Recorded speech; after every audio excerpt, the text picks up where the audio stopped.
Bienvenue sur Coran de ton cœur, le podcast qui t'aide à reconnecter ton cœur à ton Coran. Je suis Oustada Zainab, enseignante dans les sciences du Coran et médecin. Et depuis plus de 15 ans maintenant, j'apprends aux femmes à comprendre et à vivre leur Coran au quotidien. J'ai la ferme conviction que le Coran est la clé d'un cœur apaisé, d'une vie alignée et d'une relation saine et belle avec Allah subhanahu wa ta'ala. À travers ce podcast, je t'invite chaque semaine à puiser dans les merveilles de notre Coran et dans les sagesses de notre bien-aimé Muhammad sallallahu alayhi wa sallam, pour redonner un nouveau souffle à divers pans de ta vie. Prends donc ce temps pour toi et belle écoute. Assalamu alaikum wa rahmatullah. Très contente de te retrouver pour cette rentrée pour le podcast. Et aujourd'hui, j'ai choisi de reprendre ce podcast après cette pause estivale avec un sujet qui ne pouvait pas être autre chose que ce sujet-là en fait. Et ce sujet, comme tu vois dans le titre, c'est le tawhid. L'unicité d'Allah, comme on le traduit souvent, la base des bases en fait, et la racine de notre foi. Et j'aimerais souligner ici un paradoxe. C'est que on entend tellement parler du tawhid que on ne l'entend plus. En fait, quand on entend souvent un mot, deux choses peuvent se passer. Quand on entend souvent un mot ou une notion ou un concept ou une leçon, soit on l'entend tellement qu'on ne calcule plus entre guillemets et c'est devenu acquis, c'est devenu oui bon, on l'entend tout le temps donc c'est bon, on n'y prête plus attention. Soit ça fait un autre effet, c'est que on entend tellement parler de quelque chose qu'en fait on s'y intéresse, on l'intègre et ça fait partie de notre routine mais d'une manière consciente. Normalement c'est vers ça qu'on devrait tendre. Donc ici quand je parle de paradoxe, je parle du côté plutôt on entend ça tellement qu'en fait on l'entend plus. Et qu'est-ce qui me fait dire qu'on ne l'entend plus? Plutôt que c'est intégré dans les routines de tout le monde, il y a juste à regarder autour de nous, le monde qui nous entoure, à se regarder soi déjà, pour se rendre compte que at-tawhid, ça manque cruellement. Et c'est un mot qui est répété. Il est répété dans nos mosquées, il est répété dans nos conférences, il est répété dans les livres. Mais est-ce qu'on le voit en fait? Ce mot, il est répété autant de fois, mais il glisse. Il glisse et parfois, c'est comme une habitude juste sonore, on entend et puis c'est tout. Alors qu'en fait, ce mot, il devrait vraiment nous secouer. En fait, ce mot, dans ma tête, c'est vraiment une secousse pour le cœur, dans le bon sens du terme. Une secousse qui range tout dans notre cœur. Et donc, je pouvais pas commencer cette rentrée par autre chose que Allah déjà, et par autre chose que par ce qui définit Allah subhanahu wa ta'ala, si on peut le définir. Parce que sans tawhid, en fait, il n'y a rien qui a de sens. Rien. Et j'espère que dans cet épisode, on arrivera à faire honneur à ce principe-là. Rien n'aurait de sens sans tawhid. Pas même la prière. Oui, la prière n'aurait pas de sens si il n'y avait pas le tawhid. Jeûner le mois de Ramadan n'aurait pas de sens si ce n'était pas au nom du tawhid d'Allah subhanahu wa ta'ala. Nos projets, ce qu'on fait dans la vie, n'en parlons pas. Le tawhid, c'est vraiment la clé qui ouvre toutes les portes. Alors, sans plus tarder, je te laisse avec les ayats qui ont motivé l'épisode du jour. Bismillahirrahmanirrahim. Qul huwa Allahu ahad, Allahu samad, lam yalid wa lam yulad, wa lam yakul lahu kufuwan ahad. Dis, il est Allah, unique. Allah, le seul vers qui toutes les créatures se tournent, As-Samad. Il n'a jamais engendré et il n'a pas été engendré. Nul ne lui est égal. Surat al-Ikhlas en entier. Alors, là j'ai cité une sourate, je suis très contente que ce soit ces ayats-là, et je suis sûre que toi qui écoutes les tout autant, parce que quand on entend parler de Surat al-Ikhlas, on a l'impression d'entendre quelqu'un qu'on connaît très bien. Dans le sens où c'est une des sourates les plus répétées. C'est une des sourates aussi qui est le plus connue. Il y a plus de probabilité dans le monde de trouver quelqu'un qui connaît Surat al-Ikhlas que quelqu'un, par exemple, qui connaît par cœur Surat al-Nur, ou qui connaît par cœur Surat al-Baqarah, ou qui connaît par cœur, par exemple, Surat Taha. Il y a plus de probabilité de trouver des gens, un maximum de personnes qui connaissent Surat al-Ikhlas. Parce que c'est une sourate, déjà qui est courte dans le nombre de ayats. C'est une sourate qu'on apprend souvent quand on est petit. Donc c'est pas rare de trouver un tout petit qui ne sait ni lire encore l'arabe, qui sait pas lire du tout, des fois qui sait même pas encore parler. Mais on lui répète donc des ayats, donc Al-Fatiha, Al-Ikhlas, Al-Falaq, An-Nas, souvent ce qu'on appelle les petites sourates, à tort, parce que elles sont courtes mais pas petites. Eh bien, il y a plus de chances de trouver, en nombre en tout cas, il y a plus de gens dans cette terre qui connaissent Surat al-Ikhlas qu'une autre sourate au milieu du Coran. Et c'est censé être un atout, ça. C'est une chance, en fait. Là, je te dis Surat al-Ikhlas, si tu connais le peu de Coran que tu peux connaître, le maximum de Coran que tu peux connaître, c'est rare qu'il n'y ait pas Surat al-Ikhlas dedans.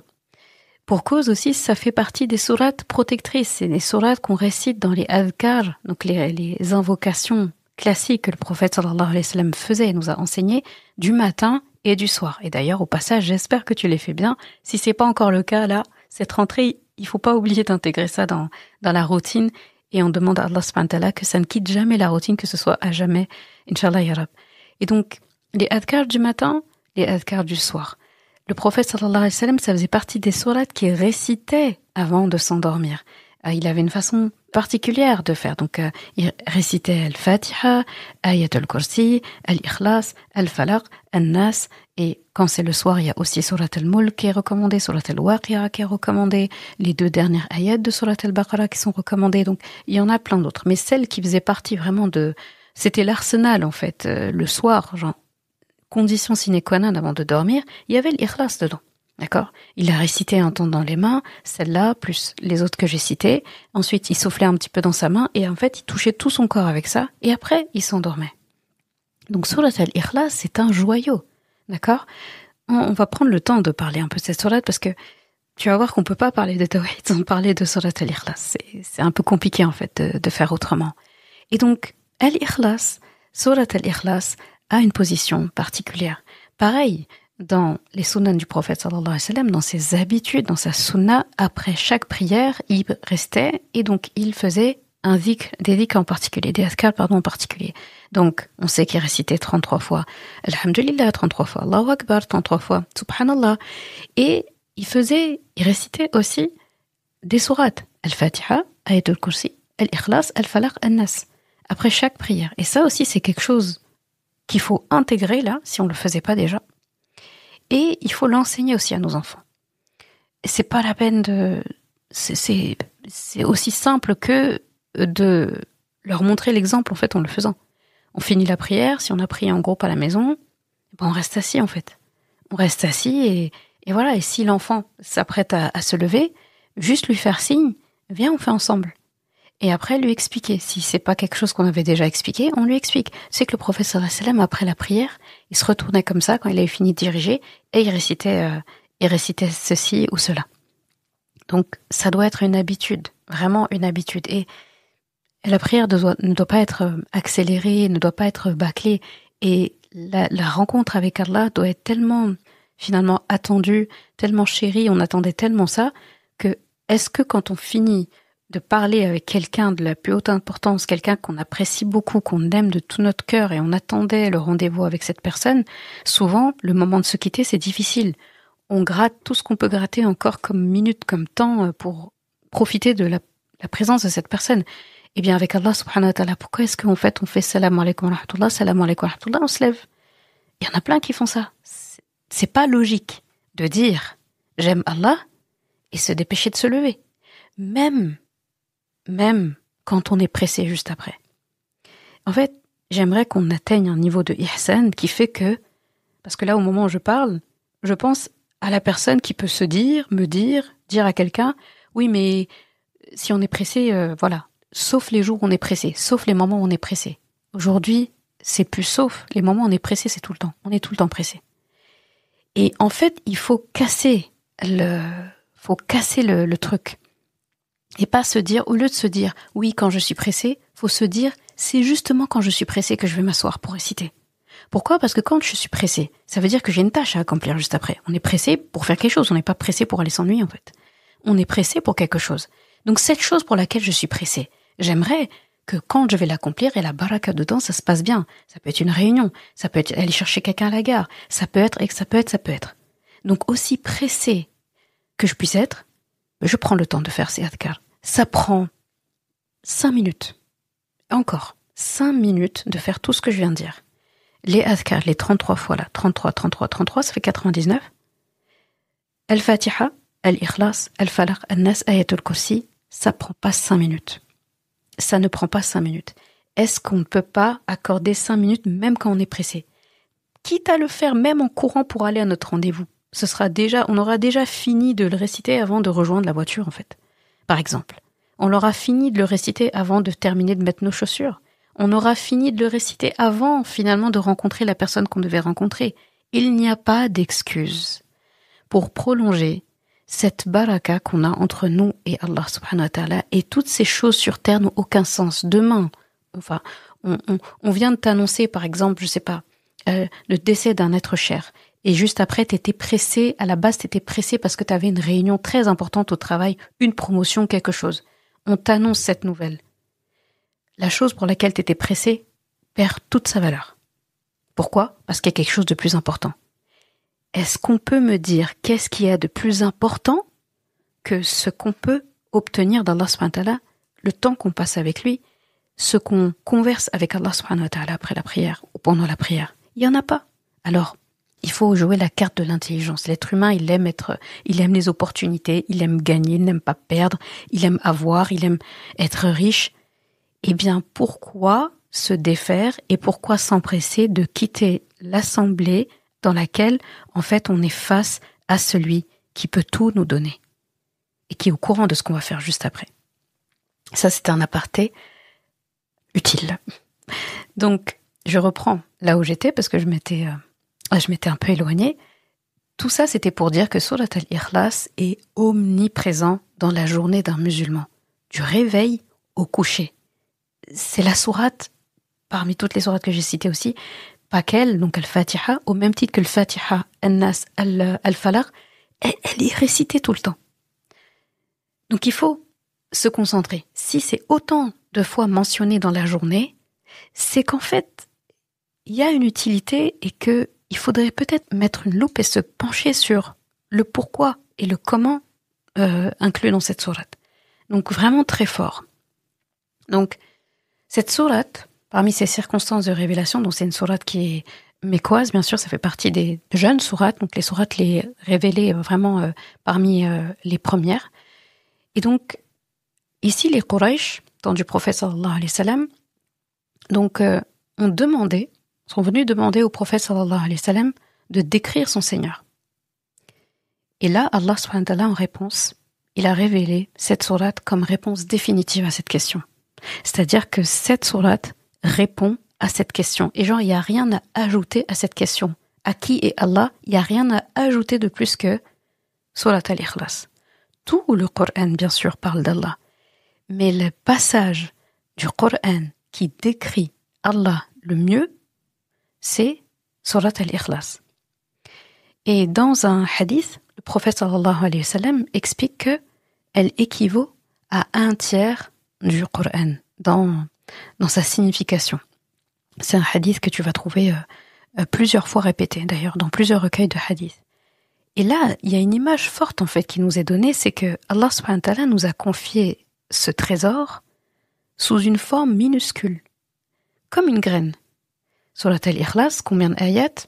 4 ayats. Donc on peut dire 4 ayats et 4 ayats courtes, hein. C'est pas les ayats qui sont dans Surat al-Baqarah, d'accord ? 4 ayats courtes, ça fait pas une page entière, Surat al-Ikhlas. Quand tu la prends, ça ne fait pas la page entière, ça fait pas la moitié, ça fait pas 1/3 même de la page en termes de lignes. Et donc elle est comme j'ai dit, c'est un trésor qui est sous une forme minuscule en termes de taille, comme une graine, d'accord? J'aime bien l'assimiler à une graine quand j'explique cette sourate. Mais dans cette graine, il y a une forêt entière.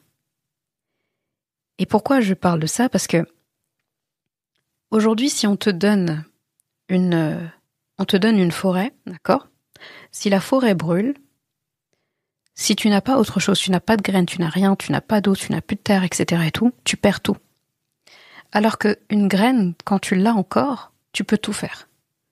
Pourtant, elle est toute petite, elle tient dans le creux de ta main et encore. Elle est toute petite, elle a l'air insignifiante.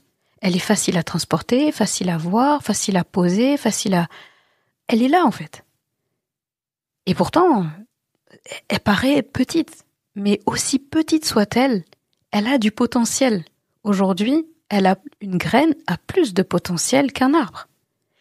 Pourtant, on va dire, mais l'arbre, il a des feuilles, il a des fruits, il a des fleurs, etc. Tu peux pas me dire qu'un arbre a plus de valeur que la graine qui permet d'avoir un arbre. Si on a une graine aujourd'hui, une graine qui permet d'obtenir un arbre. On parle pas des graines, je parle pas d'une graine, par exemple, qui donne autre chose. Je parle d'une graine vraiment qui donne un arbre. Quel que soit l'arbre, que ce soit un arbre fruitier, etc. La graine, minuscule à côté de l'arbre. C'est même pas comparable. Pourtant, l'arbre, demain, on est en hiver, il perd ses feuilles, il perd ses fruits, il perd ses fleurs. Au printemps, on sait tous qu'est-ce que l'arbre donne. Il est vraiment à son maximum. La graine, été, hiver, printemps, automne, quelle que soit la période de l'année, la graine, en fait, perdra jamais son potentiel. Elle ne perdra jamais plutôt sa valeur. Parce qu'on sait que cette graine-là, quelle que soit, en fait, finalement, la situation, l'époque, etc., si je la plante, les conditions sont réunies, elle donnera à l'arbre. L'arbre, s'il n'est plus là, il n'est plus là. Et l'arbre aussi dépend des saisons. Donc, pourquoi j'ai cité ça par rapport à Surat al-Ikhlas? C'est-à-dire, elle est courte. Ça a l'air d'être un trésor qui a une forme minuscule dans la quantité, minuscule dans la position, minuscule dans... Voilà, tu regardes le Coran, 604 pages, et là, il y a 3 lignes dans le Mus'haf. D'accord? Il a la taille d'une graine. Surat al-Ikhlas, ici, a la taille d'une graine. Et pourtant, dans cette graine, qui est Surat al-Ikhlas, il y a une forêt entière. Tout par-delà. Maintenant, pour pouvoir comprendre le tawhid, au fur et à mesure, je propose finalement qu'on rentre, donc qu'on prenne la sourate al-Ikhlas, et ça va nous aider. Pour moi, cette sourate, c'est comme un anti-sèche pour pouvoir répondre finalement à la question du tawhid. Je pourrais pas répondre autrement, ce serait compliquer la tâche. Donc on va rentrer dans sourate al-Ikhlas tout simplement pour pouvoir comprendre le tawhid c'est quoi, vu que c'est censé être la réponse que Allah subhanahu wa ta'ala a dit au prophète sallallahu alayhi wa sallam de donner à la question, que toute personne pourrait poser finalement sur qui est ton Seigneur, qui est Allah, comment le décrire, il est qui? Eh bien, Qul huwallahu ahad. Donc la première ayah, Qul huwallahu ahad, c'est traduit par dit, il est Allah unique. Donc ici, bien sûr, je ne vais pas rentrer dans le détail du détail, l'étymologie de chaque mot, chaque virgule et tout. Il faudrait une session à part. Mais Inch'Allah, je promets que je vais reparler de Surat al-Ikhlas prochainement, ça c'est sûr, ce ne sera pas la dernière, Inch'Allah, ya Rab. Donc dit, il est Allah unique. Donc là, les mots, Qul, huwa Allah, ahad. Donc très intéressant. Donc là, on va s'intéresser surtout sur les noms ici qui définissent Allah. Donc, Allah, huwa Allah. Donc dit, il est Allah. Donc déjà, ça commence par son nom. Et donc Allah ici, donc invariable. C'est pas, il est le quelque chose. Il est Allah. Ça, c'est son nom. D'accord? C'est comme si tu disais quelqu'un, qui est cette personne? Tu dis, il est Muhammad, c'est Muhammad. Et après, tu dis, il a ceci, il a cela, il est comme ci, il est comme ça. Là, Qul huwa Allah. D'accord? Comme ça, on définit, on sait de qui on parle déjà. On a donné le nom. Et là commence l'explication. Qul huwa Allahu ahad. Donc là, on s'arrête juste là. On a un des 99 noms d'Allah ici, de ceux qu'on connaît bien sûr, Ahad. Si tu regardes Ahad, c'est assez unique comme forme. C'est pas comme dire Wahid. C'est pas comme dire Wahid. Ahad. Ahad, c'est différent de Wahid. Ahad, c'est l'unicité absolue, qui ne se partage pas. C'est très important de dire ça. En arabe, quand tu veux dire que tu as une chose, par exemple, tu as un enfant, tu as une chose, tu dis pas j'ai ahad. On dit j'ai quelque chose de wahid. Indi waladun wahid. J'ai un truc. Parfois on va citer ahad. Mais si tu regardes bien en arabe, chaque fois que ahad va être cité, ça va être cité pour parler d'autre qu'Allah, bien sûr, ça va toujours être jumelé à quelque chose. Et souvent, d'ailleurs, on dit, quand on dit ahad, c'est pour dire il y a personne.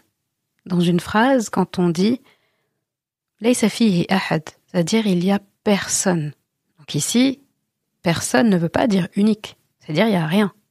Et quand ça va être dans des phrases affirmatives, des phrases positives comme ça, eh bien, ça va toujours être associé à quelque chose. On va dire ahaduhum, l'un d'eux. Donc c'est un, mais on dit un parmi eux. On ne dit pas un tout seul. L'un d'eux. Donc ça veut dire que la personne n'est pas toute seule.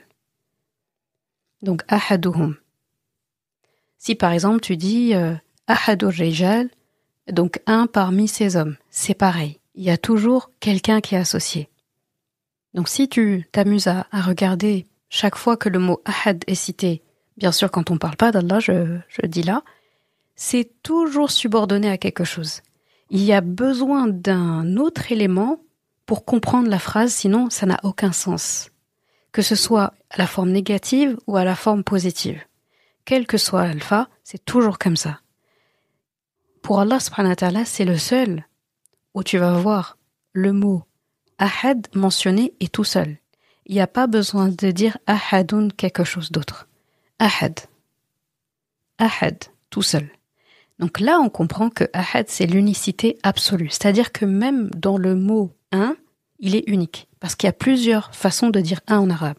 Wahd, wahid, ahad, uhud. Il y a plein de mots qui veulent dire un. Mais c'est le seul qui n'est subordonné à rien d'autre. C'est le seul, finalement, c'est le seul des noms qui veut dire, des mots qui veut dire un, qui est unique dans sa forme. Tous les autres, en fait, respectent la même façon de faire, c'est-à-dire que c'est par rapport à quelqu'un d'autre ou à quelque chose d'autre. Sauf ahad. Et d'ailleurs, pour le cerveau humain, c'est assez compliqué de le définir parce qu'on se dit, mais si on dit un, c'est parce qu'il y en a... C'est compliqué à comprendre des fois. C'est pour ça qu'on se tient à ce que nos savants nous ont expliqué. D'abord, ce que notre prophète sallallahu alayhi wa sallam nous a expliqué, ce que les pieux prédécesseurs ont expliqué. Parce que dès qu'on dépasse, tu vas le voir plus tard dans les ayats suivantes, notre cerveau humain a des limites. Donc en fait, arrêtons-nous aux limites qu'Allah nous a mis pour pas devenir fous. Mais, donc c'est l'unicité absolue qui ne se partage pas. Ahad, c'est différent par exemple de wahid parce que ça ne se partage pas. Et à chaque fois, on va prendre le temps de faire un peu de tadabbur pour voir finalement, moi, par rapport à moi, qu'est-ce que je fais? Par rapport à ma vie, par rapport à ta vie, du coup, qu'est-ce que tu fais? Le tadabbur ici que je vois, c'est... Et la question, par exemple, moi, que je me serais posée, c'est qu'est-ce qui, dans ma vie, a pris une place égale, parallèle, subordonnée à Allah subhanahu wa ta'ala? C'est une question un peu difficile. Mais c'est important de se la poser. Qu'est-ce qui, dans ma vie, a pris cette place parallèle ou égale à Allah subhanahu wa ta'ala? Est-ce que il s'agit de mes peurs? Parfois, on a tellement peur de quelque chose, si cette peur-là nous fait même oublier de demander à Allah de l'aide, nous fait même oublier qu'Allah est capable, on se morfond tellement que c'est comme si on était en train de se dire, en fait, Allah n'est pas là pour moi. Donc là, j'ai peut-être inconsciemment au moins mis cette chose parallèle à Allah subhanahu wa ta'ala. Il y a Allah, il y a mon problème, il y a Allah à côté, quoi. Il y a mes peurs et parallèlement, il y a Allah subhanahu wa ta'ala. C'est pas normal. Et pourtant, on se rend pas compte, mais ce sont des choses on on est capable de faire malheureusement. Donc mes peurs, est-ce que c'est mon travail? Là aussi, le travail c'est un sujet très compliqué, on peut même dire pour beaucoup tabou, parce que le travail, quand on voit comment certains ont peur de leur chef, de leur manager, de leur promotion, de leur validation, de leur de leur poste tout simplement, de leur affectation, etc., de leur contrat, on se dit ah oui, et les collègues aussi parfois le travail a une place telle que on oublie en fait que Allahu Ahad, pas mon travail. Pourquoi mon travail me met dans cet état alors que j'ai Allah? Donc là aussi ça a cogité. Est-ce que c'est mon conjoint ou ma conjointe? Pareil. En fait, placer les besoins de l'autre au-dessus des nôtres à chaque fois. C'est pareil pour les enfants. À chaque fois, au point où ça nous rend fatigués, malades, pas en capacité de faire certaines choses pour notre relation avec Allah, il y a un problème. Il y a une manière, en fait, finalement, là, de placer cette personne-là en parallèle avec Allah subhanahu wa ta'ala dans notre vie ou dans notre cœur. Ce n'est pas normal. Pareil pour l'opinion des autres, le regard des autres. Si le regard des autres est tellement important à mes yeux, tellement pesant pour moi, que ça je m'empêche en fait de prendre cette décision, de faire cette chose que je devais faire, de faire cette ibada que j'avais prévu de faire, parce que j'ai peur de ce que les gens vont dire, penser, accuser, etc. J'ai mis l'opinion des gens au-dessus de ce que Allah peut penser de moi. C'est mettre mon opinion, l'opinion des gens, etc.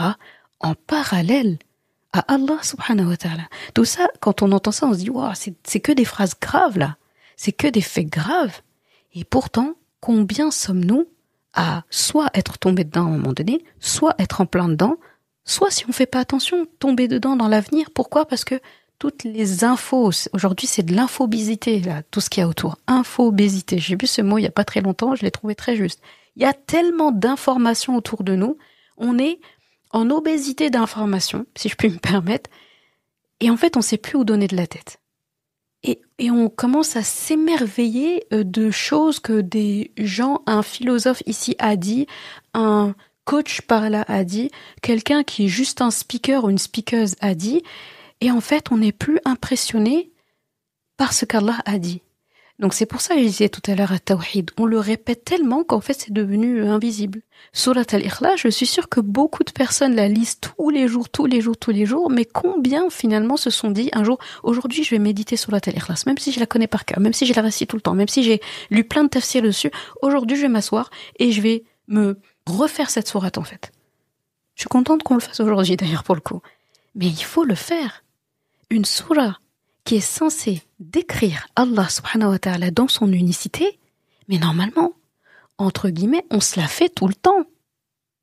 On fait au lieu de faire des soirées Netflix à regarder ça, etc., faut se dire aujourd'hui, je vais me mettre bien et je vais me faire une soirée Ikhlas en fait. Pourquoi pas? Donc, c'est une question importante là que j'ai posée, cette question tadabour entre guillemets, associée donc à cette notion dans cette première ayah, de Qul huwallahu ahad. On passe à la suivante, même si j'aimerais beaucoup rester plus longtemps sur la première ayah parce qu'il y a beaucoup à dire, mais on passe à la suivante pour garder le fil. Allahu samad. Ça c'est c'est peut-être ma ayah préférée dans Surat al-Ikhlas. Allahu samad. Donc Allah as-samad. C'est difficile de traduire samad directement. C'est pour ça que quand j'ai lu la traduction, j'ai lu celle que j'avais qui disait Allah, le seul vers qui toutes les créatures se tournent. Donc c'est souvent comme ça que c'est traduit. Donc Allahu samad. Donc on a la répétition de Allah. Comme si Allah en fait voulait nous rappeler encore de qui il s'agit. On reste concentré. Tu vois, alors qu'on sait depuis le début, si on a compris le contexte de révélation, on sait que c'est pour décrire Allah. Qui est Allah? D'accord? Dans la première ayah, il a déjà dit, il est Allah. Hu Allah. Donc on sait qu'on parle d'Allah. Ahad. Là, il répète Allahu. Donc c'est comme s'il te tenait encore en haleine. Je parle toujours d'Allah. Hein? C'est comme s'il disait je parle toujours d'Allah. Et regarde, c'est Allah qui dit au prophète de dire Allah. C'est pas le prophète Allah subhanahu wa ta'ala dedans. Comme tu regardes, il n'a pas parlé de lui à la première personne. Alors qu'il y a des passages où il parle à la première personne. D'accord? Quand il dit Qul li ibadi ou bien wa idha sa'alaka ibadi anni fa inni qarib. Il y a plusieurs passages où il prend la parole directement, il dit au prophète sallallahu alayhi wa sallam dit, et en fait, il dit je. Là, il parle à la troisième personne.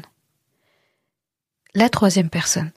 Une forme très intéressante. Et ça, on va voir au fur et à mesure pourquoi est-ce que c'est ainsi. Et là, il répète Allah. Donc, Qul huwallahu ahad, encore Allahu samad. Donc, on est toujours concentré. Au cas où, normalement, on n'a pas perdu le fil. Mais Allah répète encore de qui il s'agit. Allah. Donc, depuis tout à l'heure, c'est comme s'il disait, tu vois, tu vas avoir que des termes qui sont uniquement associés finalement à Allah.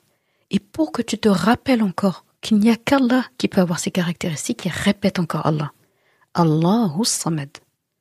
Donc, là, c'est très intéressant. C'est un des 99 noms d'Allah aussi, Samad. Mais Samad, pourquoi est-ce que j'aime beaucoup déjà j'allais dire ce 99, non. Pourquoi j'aime beaucoup ce nom parmi les 99 noms d'Allah? Pourquoi je l'apprécie autant? Déjà parce qu'il apparaît dans le Coran, hein, comme les autres noms d'Allah. Mais c'est le seul endroit où As-Samad est mentionné dans le Coran. Donc dans les plus de 6000 ayats du Coran, As-Samad n'est qu'ici. Et il est dans Surat al-Ikhlas, qui est censé définir Allah. Donc en d'autres termes, si tu veux connaître Allah et tu n'as pas compris As-Samad, ça va être compliqué. Ça va être compliqué. Donc As-Samad n'est mentionné que dans ce passage et il est dans une sourate qui décrit Allah. Donc pour connaître Allah, il faut connaître As-Samad. On ne peut pas accepter de dire je connais Allah, j'aime Allah, etc. Et Samad, je sais pas. Genre quand on invoque Allah, on demande jamais As-Samad, on le mentionne jamais As-Samad. Quelqu'un qui nous demande d'expliquer As-Samad, on peut pas expliquer As-Samad. On récite surat al-Ikhlas tout le temps, on sait pas qu'est-ce que veut dire Samad. Ça, c'est pas normal et à compter d'aujourd'hui, ce sera plus le cas. Inch'Allah ya Rab. On est tous là pour apprendre. Et donc As-Samad. Donc As-Samad, donc là il y a plusieurs mufassirun, donc exégètes qui l'ont expliqué. Donc il y a même c'est Tahar ibn Ashur ou non, c'est Ar-Razi. Fakhr ad-Din Ar-Razi, rahimahullah, qui avait même expliqué, en fait, il avait donné plus de, je crois, 8 ou 9 caractéristiques de Samad pour expliquer, en fait, qu'est-ce que c'était. Donc ça, c'est très, très, très détaillé, mais on peut aussi expliquer que As-Samad, c'est celui qui n'a, donc retiens bien, As-Samad, la version simplifiée et en même temps claire, c'est celui qui n'a besoin de rien, ni personne, et dont tout dépend. Très intéressant ici. Donc celui qui n'a besoin de rien ni personne, mais dont tout le monde dépend. Franchement, Samad, c'est un des noms d'Allah qui est vraiment, il est tout simplement miraculeux, je trouve. Il est vraiment miraculeux. Déjà, le fait qu'il soit mentionné qu'une seule fois dans le Coran, c'est déjà quelque chose. Et en plus, quand on prend le temps de creuser à l'intérieur, c'est très fascinant.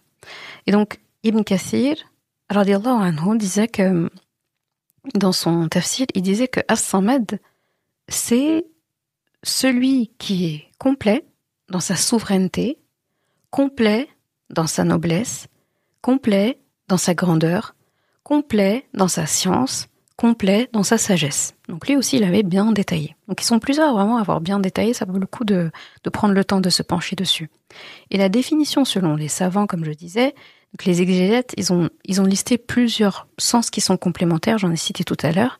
Donc comme je disais, celui qui n'a besoin de rien, pas de nourriture, pas de boisson, pas de sommeil, pas de soutien, pas de personne.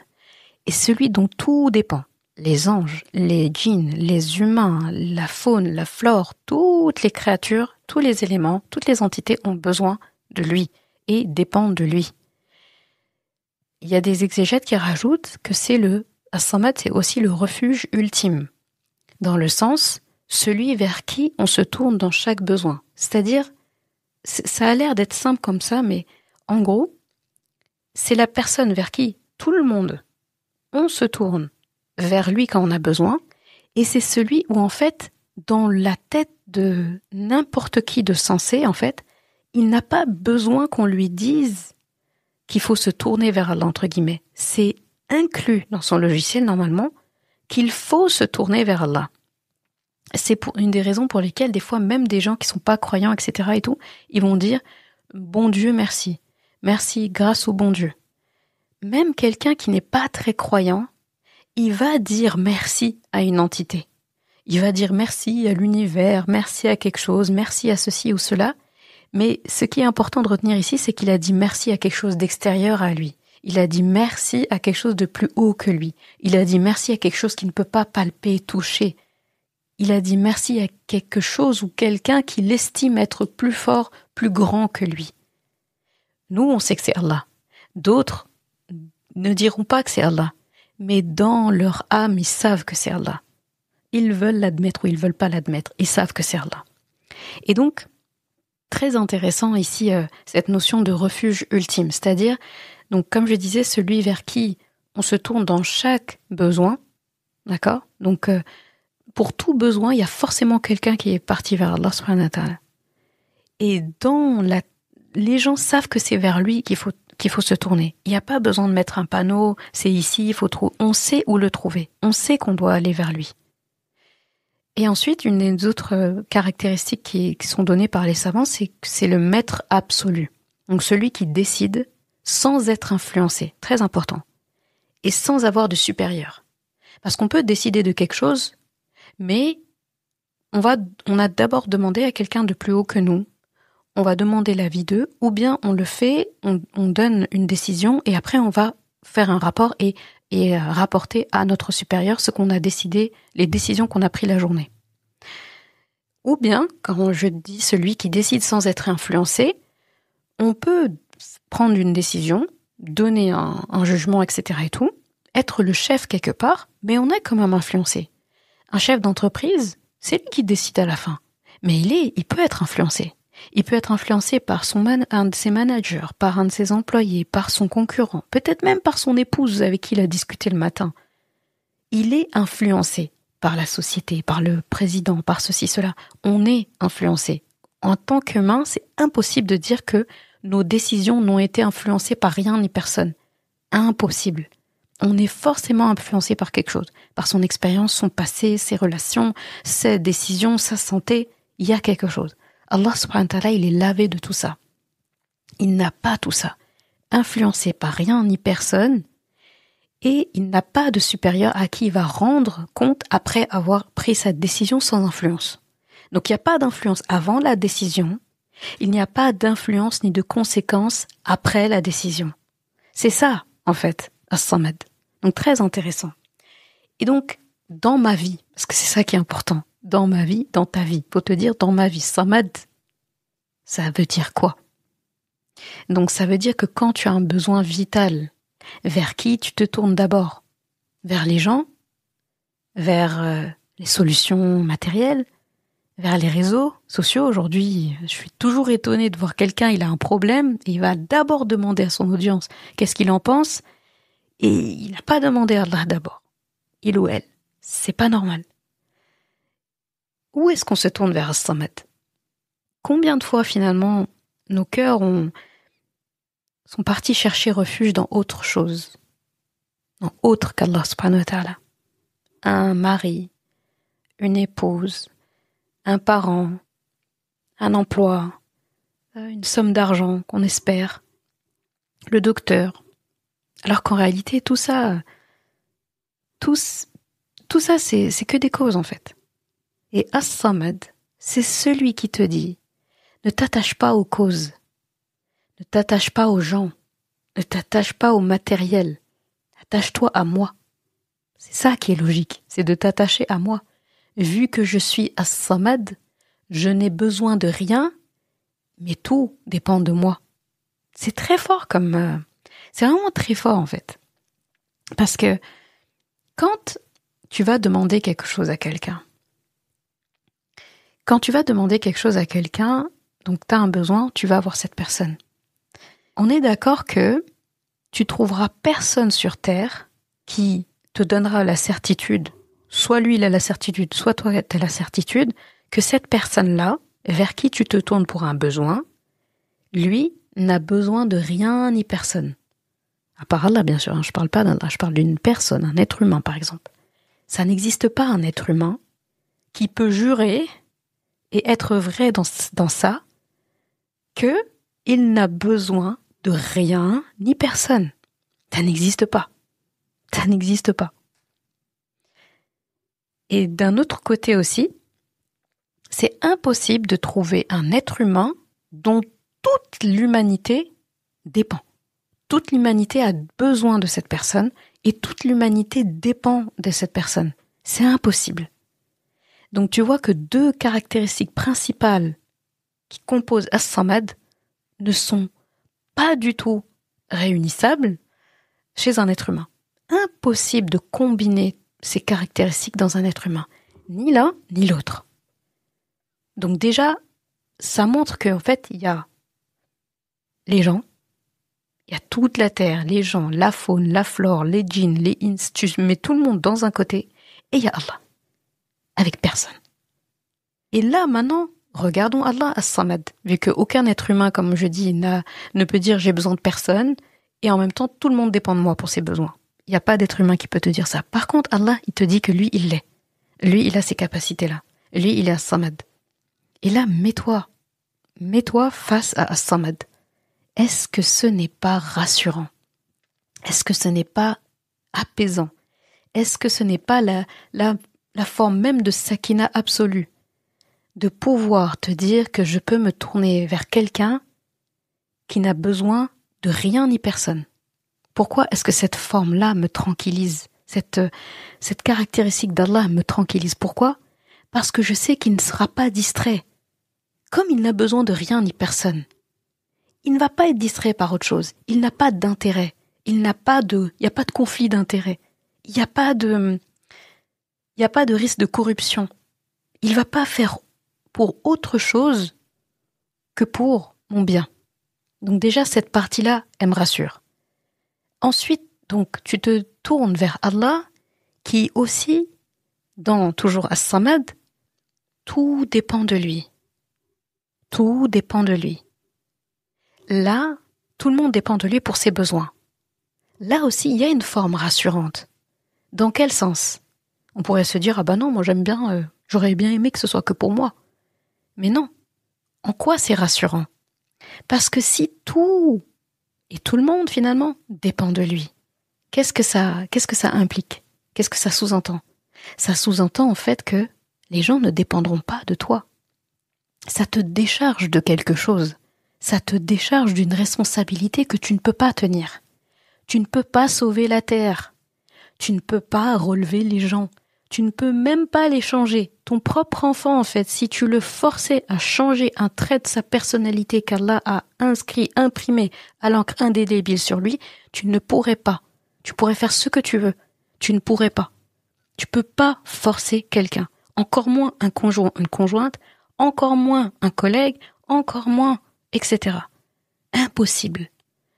Donc, juste cette caractéristique-là, que tu ne peux pas changer les gens, tu peux pas sauver les gens, tu ne peux pas faire grand-chose parfois pour les gens.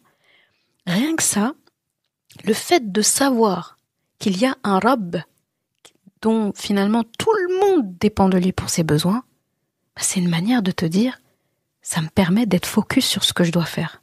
Focus sur me tourner vers Allah pour mes besoins à moi. Parce que moi, j'en ai pour le coup des besoins. J'en ai, d'accord? Je ne peux changer que moi, je ne peux me sauver que moi, et je ne peux finalement... Voilà, les autres, je peux les aider. Là, je suis pas en train de parler d'un discours individualiste, là, comme on entend partout. De toute façon, celui qui... Je pense que si on écoute le podcast jusqu'à présent, on a compris que je suis pas du tout dans ces histoires-là, de dire moi, ana, oui, t'occupe pas des autres, il y a que toi. Non, on n'est pas en train de dire ça. On est en train de dire qu'en fait, on est tous logés à la même enseigne, on se tourne tous vers Allah parce qu'on est tous pareils. Et qu'en gros, t'es pas meilleur que l'autre, t'es pas le sauveur de la planète parce qu'en fait, l'autre, tu peux pas l'aider. Tu peux pas l'aider dans ce dans quoi Allah n'a pas décidé que ça changerait. Tu comprends ce que je veux dire par là, du coup. Donc, As-Samad, Et là, je me dis comment aussi concrétiser As-Samad dans notre quotidien. Déjà, commencer par les invocations. Ce serait bien de commencer d'abord par les invocations. Combien sommes-nous à mentionner Allah par son nom As-Samad quand on veut lui demander quelque chose? Imagine la portée que ça peut avoir de dire dans tes invocations, de commencer par Ya Allah, Ya Samad. Ya Samad. Donc c'est comme si tu disais, ô Allah, ô celui qui n'a besoin de personne et dont tout le monde a besoin pour combler ses besoins. Et imagine, si tu invoques Allah par cette formule-là, tu penses vraiment qu'il ne va pas te répondre? Tu penses vraiment que tu ne vas pas avoir ce que tu as besoin? Est-ce que tu penses vraiment que ta lettre ne va pas arriver à destination? Tu es arrivé dans le bon endroit, la bonne administration, le bon bureau. Tu es exactement dans la rubrique qu'il fallait. Tout simplement. Tu as visé juste. Donc c'est comme si tu disais, Ya Samad, je viens à toi parce que je n'ai que toi. Voilà. Impossible de louper le coche. Et ça change le cœur. Parce que tu te rappelles que tu n'as pas besoin de convaincre les créatures, juste de supplier, le Créateur. Ça, c'est fort. Donc, concrétiser As-Samad à travers les invocations. Dans les épreuves, parce que si j'ai parlé des invocations, souvent, c'est parce qu'il y a pas loin aussi, il y a les besoins, il y a les épreuves, il y a etc. Donc, quand tu es au bout du bout, quand tout bloque, parce que des fois, il y a des moments, il y a des murs partout, on ne sait pas. Eh bien, redis-toi, Allah, As-Samad, il ne bloque jamais celui qui vient sincèrement vers lui, encore moins celui qui vient vers Allah en sachant qu'il parle à As-Samad. Parce que si tu viens vers quelqu'un pour lui demander quelque chose et tu n'as pas conscience de la capacité, vaste de cette personne de t'aider, c'est compliqué. Tu as besoin, en fait, d'avoir en tête les capacités, les aptitudes de la personne que tu sollicites. Là, c'est Allah. Ne va pas vers Allah pour demander quelque chose sans avoir conscience que tu parles à As-Samad. Ça, il faut l'avoir en tête. Cherche refuge directement vers Allah. Ça va t'aider, en fait, même dans ta manière de formuler. Ça va t'aider à voir ton problème autrement. Parce que si tu penses à As-Samad, tu vas te dire, mon problème, il est petit. Mon problème sera toujours plus petit que la grandeur d'As-Samad. Ça, je pense que c'est une vérité générale. Et dans la vie quotidienne, quand tout va bien, quand c'est le calme plat, quand tout va bien, on va dire, quand c'est les moments où on dit Alhamdoulilah, ça va, eh bien là, éduque ton cœur. Éduque ton cœur à réduire la dépendance aux gens. On est trop dépendant des gens. C'est pour ça qu'on parle de dépendance affective, dépendance ceci, dépendance financière, dépendance par là. On parle que de dépendance aujourd'hui, subhanallah. Mais on parle pas de dépendance à Allah. La dépendance, c'est ça, la dépendance, c'est très bien. Quand c'est pour Allah, quand c'est la dépendance à Allah, c'est la dépendance la plus saine. C'est la seule forme de positive de dépendance absolue. Là, faut pas aller me parler de la dépendance d'un nourrisson, d'un nouveau-né avec sa maman. Je parle pas de ça. Même là, il dépend du soin que sa maman lui donne, et en réalité, c'est Allah qui lui donne ce soin-là. Et l'a fait passer par sa créature qui est sa mère. D'accord? Mais là, je parle de quelqu'un qui est dépendant. L'enfant va être dépendant de ses parents à un temps, pas toute sa vie. Mais Allah, c'est le seul, en fait, dont tu seras dépendant d'Allah toute ta vie et tout le monde, en fait. Donc c'est de ça que je parle. Je parle du statut, du statut normal, le statut basique, c'est-à-dire ton état, quelle que soit la partie de ta vie, tu es en dépendance à Allah subhanahu wa ta'ala. Si toute ta vie tu dépends des autres, des gens, c'est-à-dire ta position normale c'est d'être dépendant à chaque fois de quelqu'un, là il y a un problème. Donc par exemple, les gens, tu peux les remercier. Et ça s'arrête là. Tu te rappelles que le bien que ces gens t'ont fait, il est venu d'Allah subhanahu wa ta'ala, à travers eux. Pas plus, pas moins. L'effet intérieur de Samad est vraiment, c'est vraiment quelque chose. Parce que si tu intègres ce nom As-Samad dans ton cœur, tu n'auras plus peur de manquer de quoi que ce soit.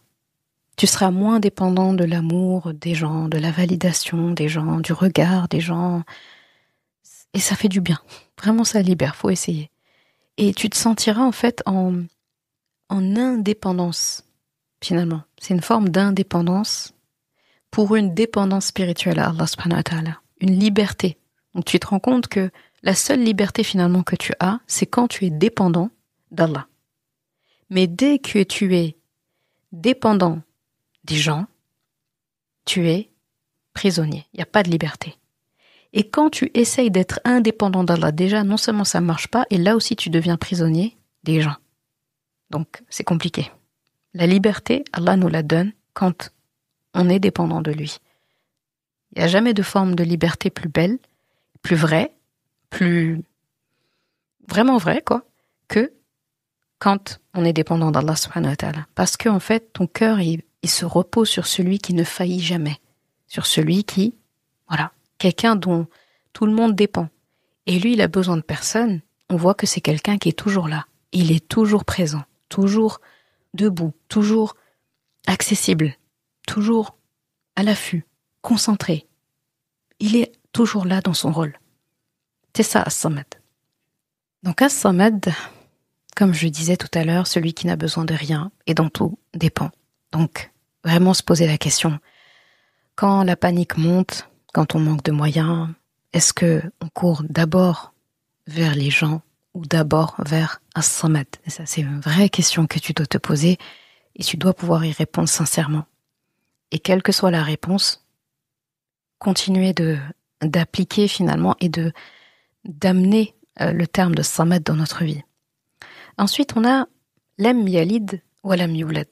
Donc, il n'a jamais engendré et il n'a pas été engendré. Ça aussi, c'est une...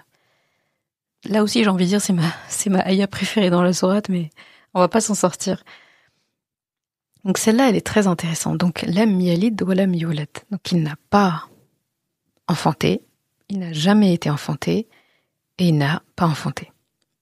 Et aussi, faut comprendre, il n'a jamais eu aussi de compagne, comme les savants l'expliquent. Donc là, c'est vraiment le rejet des croyances polythéistes, chrétiennes, païennes, etc. Parce que même si la chrétienté, par exemple, on parle de cette religion comme d'une religion monothéiste, c'est pas tout à fait ça. Parce que quand on voit la position que Isa alayhi salam a auprès d'eux, c'est pas une position seulement d'humain neutre. Il y a un lien avec Allah subhanahu wa ta'ala qui est établi, qui est injuste. D'accord? Qui est injuste, qui est un lien qu'Allah subhanahu wa ta'ala n'a pas dit. Il n'y a pas de lien d'affiliation, de filiation entre un être humain et Allah subhanahu wa ta'ala. Et là, il est clair quand il le dit. Il est très très clair. Il répond à tout le monde ici. Et le fait de rejeter ça, c'est très très intéressant. Ici, ça veut dire aussi que Allah est au-dessus de toutes les projections humaines que les gens font sur lui. Il n'a pas d'héritier, il n'a pas de descendance, il n'a pas d'ancêtre. Et donc ça veut dire qu'il n'a pas de limite. Alors que moi, je meurs, toi, tu meurs, nous mourrons tous, mais lui, non. Moi, je transmets ma descendance et je suis moi-même descendant de quelqu'un, lui, non. Et cette notion, elle est très importante parce que Lam Yalid wa Lam Yulad, on a l'impression, voilà, oui, bon, c'est vrai, il n'y a pas besoin de passer longtemps dessus. Et il est Allah, il n'a pas enfanté, et il n'a pas été enfanté, c'est tout. Ça va plus loin que ça.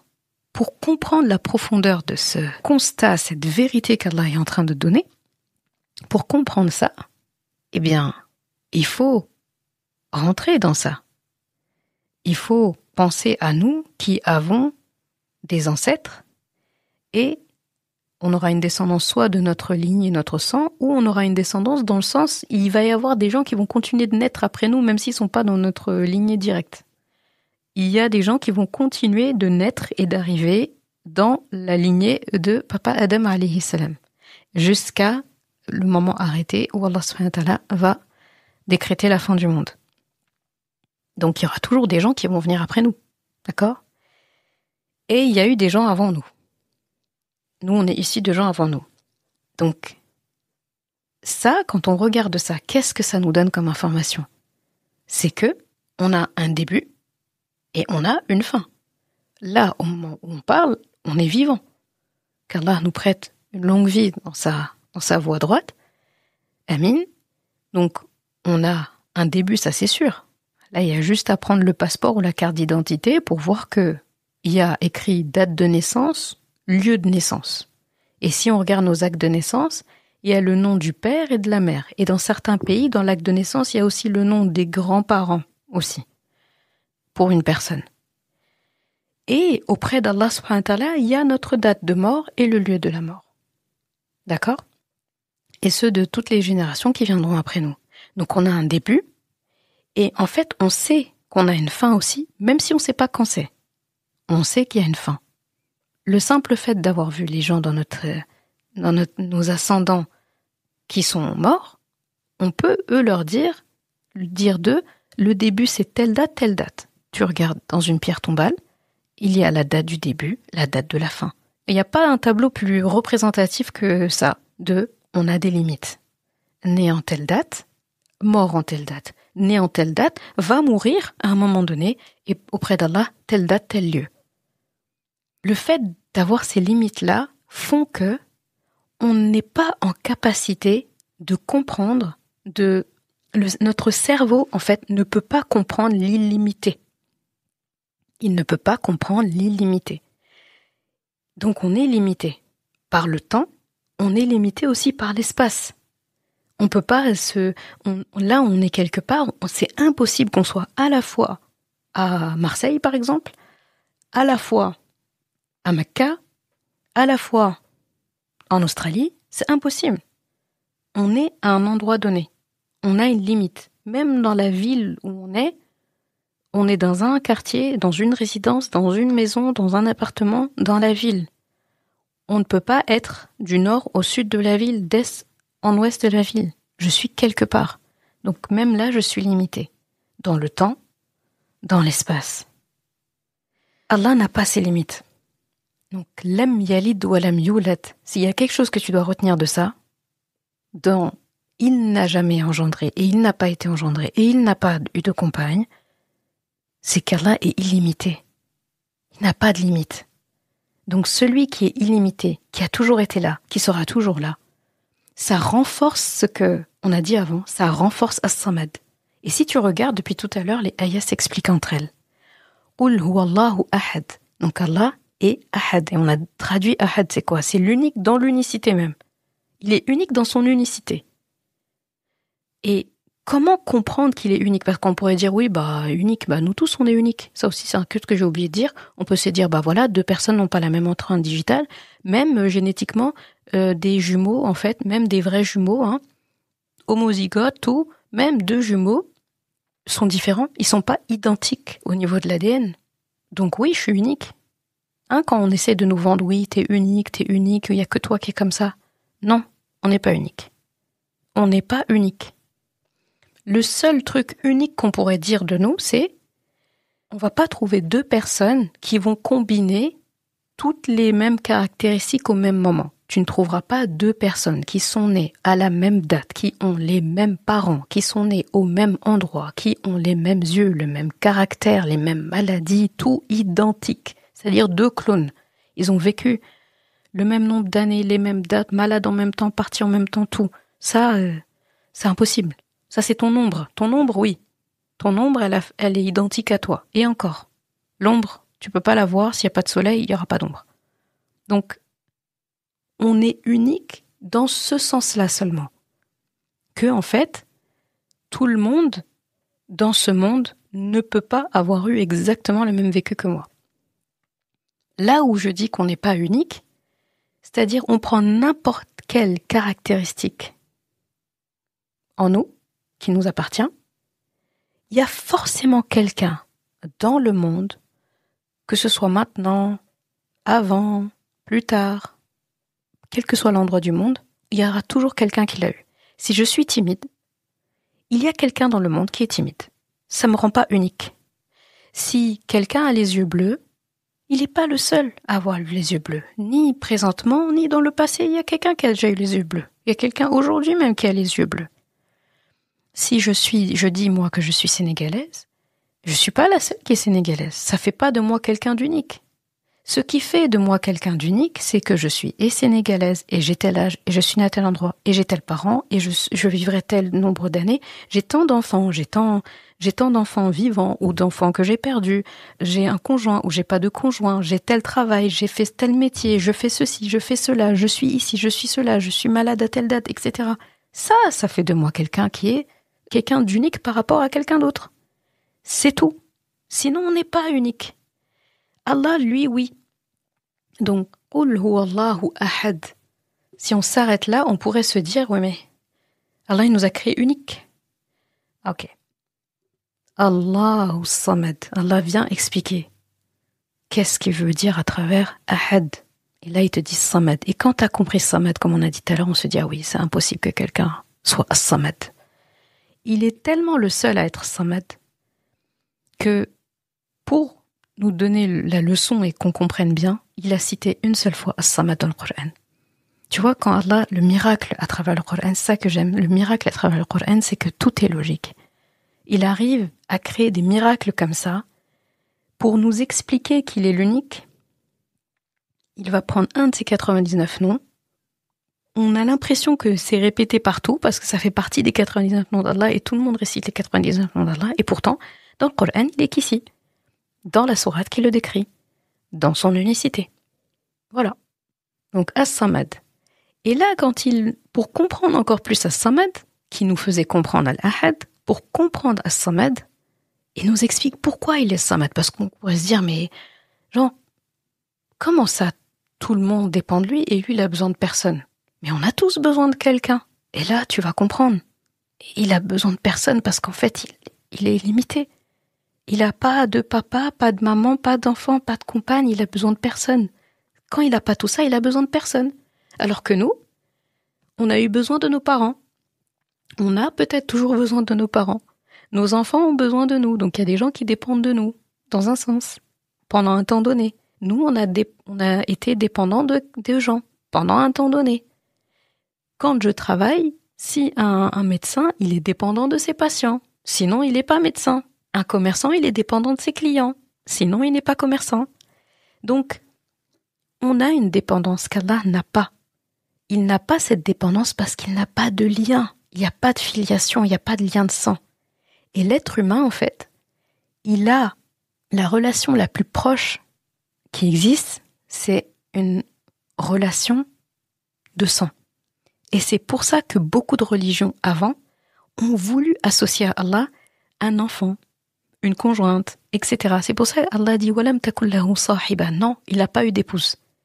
Les anges, ce ne sont pas ses enfants. Il y a des gens qui disaient que il y a des croyances avant, des polythéistes et tout avant, qui disaient que les anges, c'était les filles d'Allah. Subhanallah. Allah, dans le Coran, il a dit noir et blanc. Non, il n'y a pas. Et là, il le dit encore noir sur blanc. Il n'y a pas d'ascendant, il n'y a pas de descendant, et il n'y a pas d'horizontale aussi, épouse, ceci, associé, il n'y a pas. Parce que je suis limitée. Ici, je suis limitée. C'est ça qu'il est en train de dire. Et ce passage-là, lam yalid wa lam yulad, donc encore une fois, tout ça explique le tawhid. Là, je ne cite pas à chaque fois le mot tawhid, parce que c'est expliqué. Et de toute façon, le mot tawhid est mentionné aussi. Dans tawhid, c'est la racine de ahad, wahid. C'est pour ça qu'on parle de tawhid, unicité. Unicité, c'est célébrer le côté ahad d'Allah, samad d'Allah, le côté lam yalid wa lam yulad d'Allah. Tu comprends pourquoi on ne peut pas comprendre le tawhid si on ne comprend pas tout ça. Et si on n'a pas compris tawhid, à quoi bon? Tout est faussé. En fait, quand je pense au tawhid, je me dis c'est comme de la peinture, il faut remettre. Donc c'est le moment de rafraîchir la peinture de chez nous. Et cette peinture, si tu me demandes la couleur de la peinture, le numéro de l'eau, les caractéristiques, cette peinture, elle s'appelle tawhid. Voilà. Il te faudra te procurer des pots de ce lot-là, d'un lot nommé tawhid, pour rester dans les métaphores. Donc, lam yalid wa lam yulad, ce qu'il faut comprendre ici, c'est qu'Allah est illimité. Et Et quand on dit qu'Allah est illimité, je tiens vraiment à ce qu'on fasse très attention dans les mots qu'on emploie quand on parle de nous, quand on parle de... Et là, on le voit beaucoup aujourd'hui dans tout ce qui est affirmation, mindset positif, coaching par là, dev perso par là. J'ai vu une fois quelqu'un qui expliquait, pour expliquer que l'être humain a des capacités vraiment infinies, il a des capacités, en fait, c'est pas des capacités infinies, ce sont des capacités larges. Il a beaucoup de capacités. Le cerveau humain, donc c'est une expression, on dit, et ça a des capacités infinies. Non, il a des capacités finies. C'est juste que nous, on les découvre encore, on continue d'en découvrir tout le temps, mais ça veut pas dire que c'est infini. C'est fini jusqu'à temps qu'on en découvre une autre, et ainsi de suite, et ainsi de suite, et ainsi de suite. Mais chaque fois, c'est fini. Dans le sens, aujourd'hui, les connaissances qu'on a du cerveau, elles vont de là à là. Donc, c'est fini. Et après, quand on a d'autres connaissances et d'autres découvertes qui arrivent, et ainsi de suite. Mais notre cerveau est limité.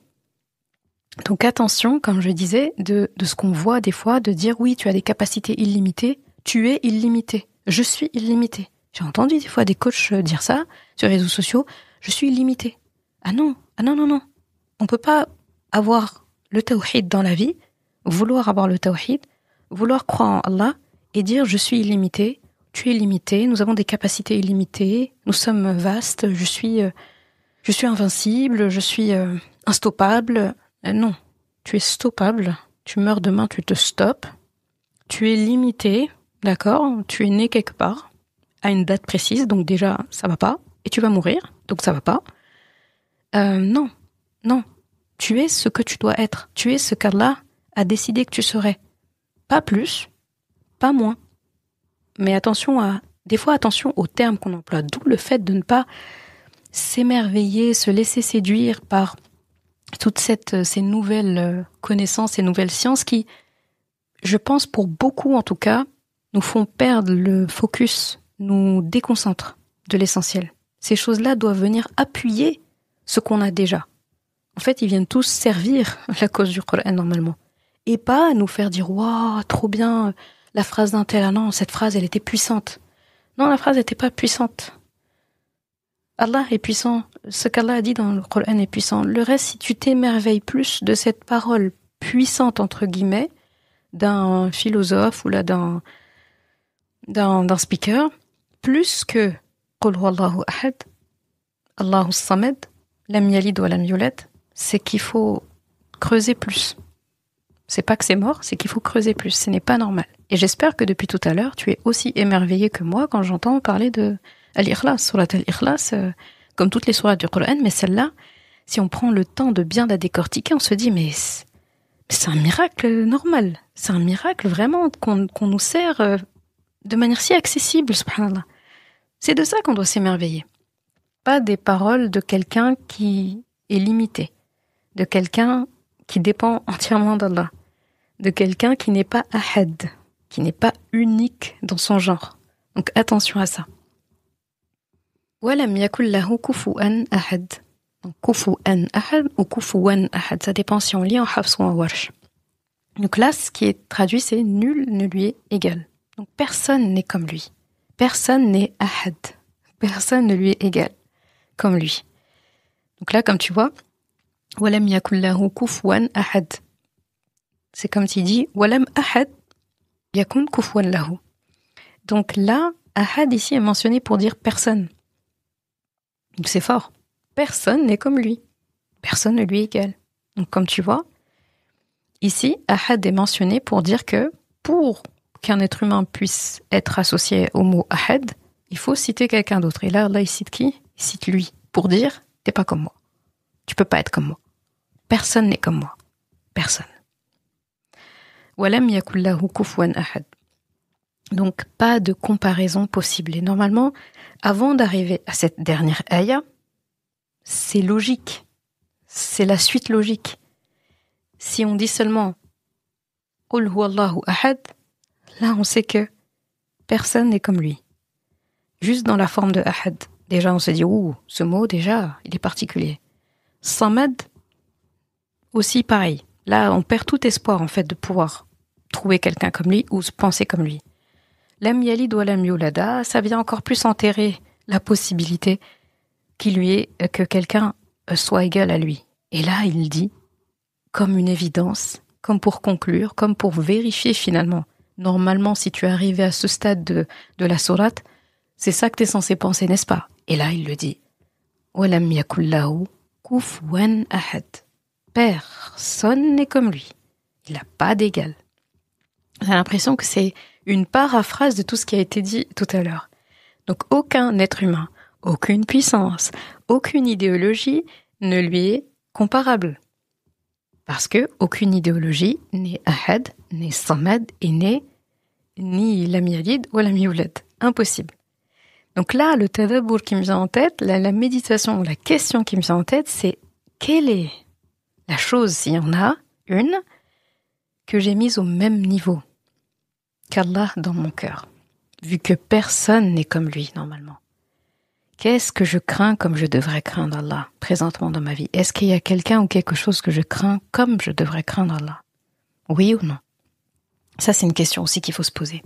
Donc, très important. Donc là, comme tu vois, sans tawhid, vivre l'islam sans tawhid, c'est une coquille vide, on est d'accord. Et regarde surat al-Ikhlas, là pour finir, on va dire, dans le fait de décortiquer la sourate, même si en réalité on ne termine jamais. La fin de surat al-Ikhlas rappelle le début. Donc il dit walam yakul lahu kufuwan ahad. Ça finit par le mot ahad pour dire personne. Et le début de surat al-Ikhlas commence par le même mot. Enfin là, le même mot rentre dans la première ayah. Qul huwa Allahu ahad. Walam yakul lahu kufuwan ahad.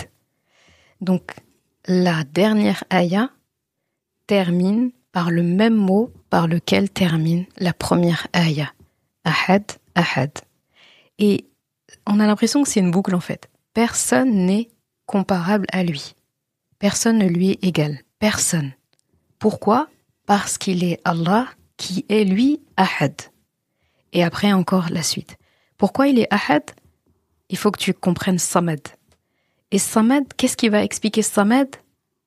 Lam yalid wa lam yulad.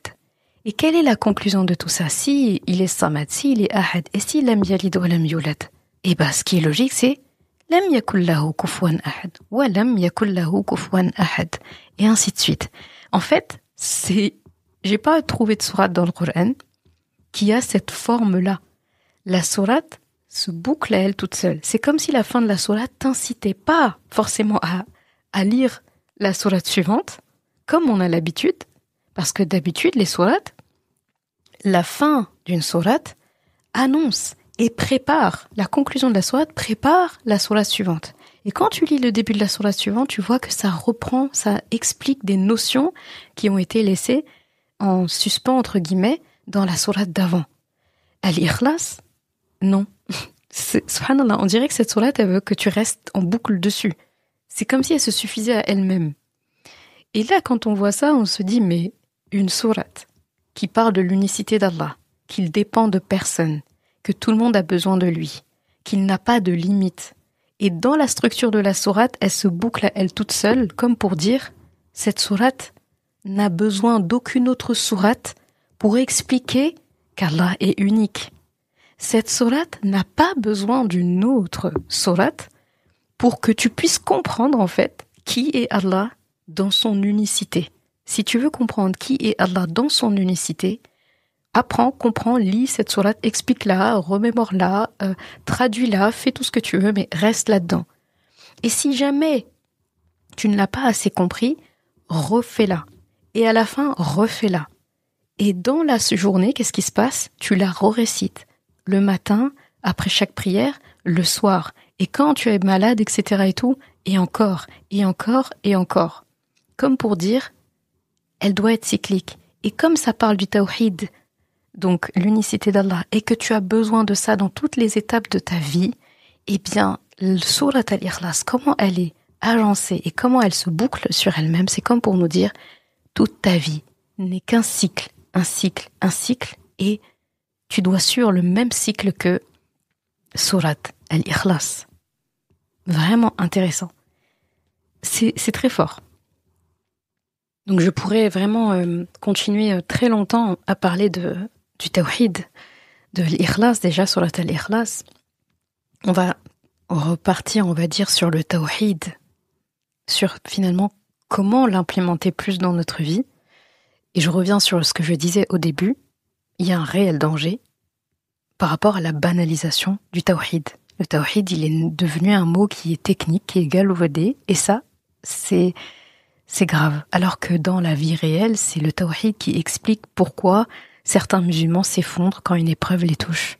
Il y a un manque de tawhid. Pourquoi certains courent après les gens au lieu de courir vers Allah? Pourquoi est-ce que certains se sentent écrasés par le regard des gens, les jugements, les modes, les trends, etc. Pourquoi est-ce que d'autres vont trouver une paix incroyable et pas d'autres? Donc le tawhid, c'est pas de la théorie sèche là, quelque chose qui voilà, c'est pas ça. C'est quelque chose de vivant. Et quand tu regardes, c'est une boussole. C'est pour ça que je parlais du tawhid comme d'une boussole dans le titre. C'est une sécurité intérieure. C'est la meilleure façon de retrouver sa dignité. La dignité humaine, c'est tawhid. La dignité retrouvée, c'est tawhid. Donc vivre le tawhid aujourd'hui, comme je disais tout à l'heure, c'est dans les invocations. Prends l'habitude de mentionner Allah en tant que Samad, en tant que Ahad. Il y a 2 noms d'Allah ici, Ahad et Samad. Prends l'habitude de le mentionner avec ce nom-là. Moi, quand je dois faire des doigts et que c'est vraiment, on va dire, des périodes très critiques, et même quand c'est pas critique, quand je suis vraiment épuisée, ou bien il y a des moments où on est fatigué, on est à bout, etc. Des moments où c'est pas trop notre jour, eh bien, j'ai l'habitude de dire « Ya Allah ». Et je récite, al-Ikhlas. Je dis « Ya Allah, Ya Wahidul Ahad, Ya Samadul Ladhi lam yalid wa lam yulad wa lam yakul lahu kufuwan ahad ». Après, je commence ma doigt. Donc, on pourrait dire « T'as dit Ya » et t'as récité t'as dit « Oh, celui qui » et t'as récité l'Ikhlas, quoi. Mes enfants, des fois, ils me disent ça. Mais maman, dans ta doigt, t'as récité l'Ikhlas. Je dis « Bah oui ». Mais t'as dit « Oh Allah, oh celui qui est Al-Ahad, oh celui qui est Samad, oh celui qui lam yalid wa lam yulad wa lam yakul lahu kufuwan ahad ». Je dis « Oui ». Ah, oui.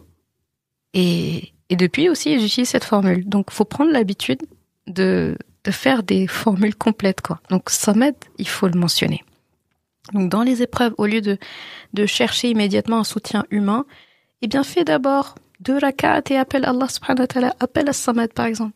Dans l'éducation de tes enfants, insiste pas seulement sur les règles, mais sur qui est Allah. Regarde tout ce que j'ai expliqué depuis tout à l'heure sur Al-Ikhlas. Là, ça c'est accessible. C'est facile à transmettre à un enfant. C'est facile de lui expliquer qu'Allah est Ahad.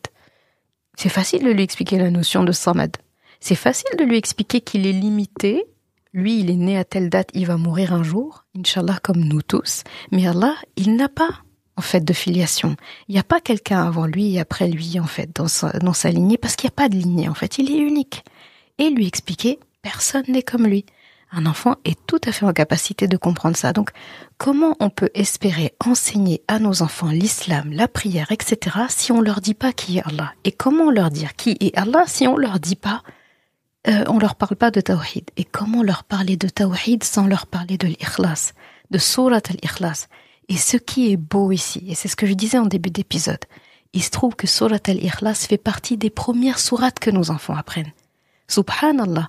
Allah a tellement facilité l'accès à Surat al-Ikhlas qu'il l'a mis en format miniature dans le Coran. Un format miniature. C'est comme si c'était une sourate en format poche pour être sûr qu'en fait, si quelqu'un va apprendre que 5 sourates dans sa vie, Al-Ikhlas sera dedans. Un enfant, Al-Ikhlas, il l'aura. Un adulte, Al-Ikhlas, il l'aura. Quelqu'un qui s'est reconverti à l'islam il n'y a pas très longtemps, Al-Ikhlas sera dans les premières qu'il va apprendre. Ce sera le starter pack. C'est fort. C'est très fort. Eh bien, ton enfant, il lit Surat al-Ikhlas tous les jours, depuis des années, et genre, on lui a pas présenté al-Ikhlas, on lui a pas présenté Allah, alors que Allah s'est présenté à lui. En lui facilitant l'accès à Surat al-Ikhlas, à la mémorisation, il t'aide en fait, en tant que parent, à lui faciliter les présentations entre lui et Allah. Quand je parle de faire les présentations entre nos enfants et le Coran, c'est à travers ces moyens-là. C'est pas seulement leur dire « lis le Coran, apprends ». C'est leur dire « tu sais qui est Allah ? Attends, c'est dans une sourate que tu connais ou que tu vas apprendre ou c'est celle-là. » Et là, Vous prenez le temps. Ça, c'est vraiment un bon sujet de discussion. C'est un bon club lecture à faire en famille. Donc, pareil dans les relations homme-femme, que ce soit mari et femme, que ce soit d'autres relations dans la famille, on n'attend pas de son époux ou de son épouse plus que on attend d'Allah.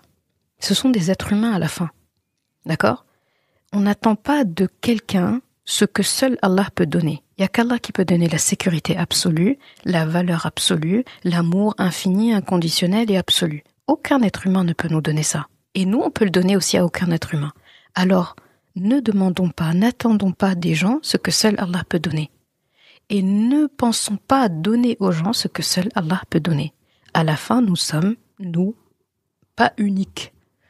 Uniques dans notre entièreté, on va dire, mais sinon, nous sommes des êtres humains parmi tous les êtres humains. Donc, très important de voir comment est-ce qu'on peut appliquer le tawhid aujourd'hui. Le tawhid, c'est la seule réparation intérieure que je vois. D'accord ? Beaucoup de nos blessures aujourd'hui, ils viennent d'un déficit de tawhid. Tout simplement. C'est même pas la peine de chercher autre chose. Quand on a un sentiment d'abandon, c'est parce qu'on a oublié qu'Allah il est Samad.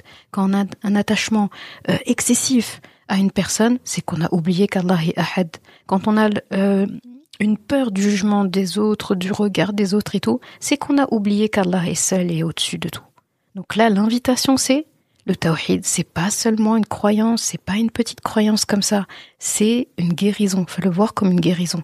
Aujourd'hui, ça va guérir beaucoup d'entre nous dans ce monde d'implémenter le tawhid. C'est la thérapie de l'âme. Tout simplement. La thérapie de l'âme, c'est se soigner avec tawhid. Tout simplement. Donc là, vraiment, je conclus sur ça. Revenir au béaba de l'islam, c'est pas régresser, c'est se raffermir.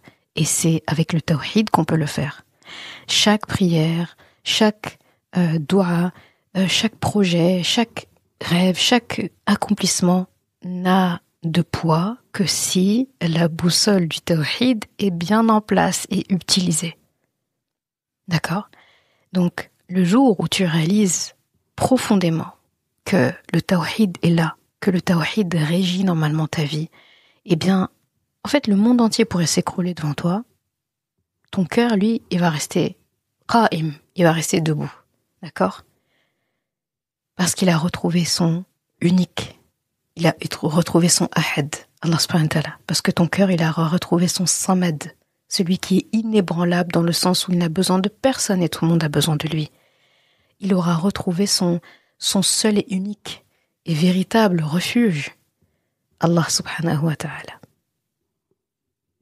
Merci d'avoir écouté cet épisode. Et comme toujours, si ce podcast t'a apporté du bien, alors une chose à faire, t'abonner pour ne rien rater. Et si il te semble pouvoir être utile à d'autres personnes, sens-toi libre de le partager et même de laisser un commentaire et la note de ton choix sur ta plateforme d'écoute préférée. Ce sera une belle manière de me faire savoir que ce podcast doit continuer et être écouté par le plus grand nombre. Je confie à Allah subhanahu wa ta'ala le soin de préserver ta foi, ton honneur et ton cœur. Je te laisse à présent passer un bon moment avec ton Coran et je te dis à vendredi prochain pour un nouvel épisode. Assalamu alaikum wa rahmatullah.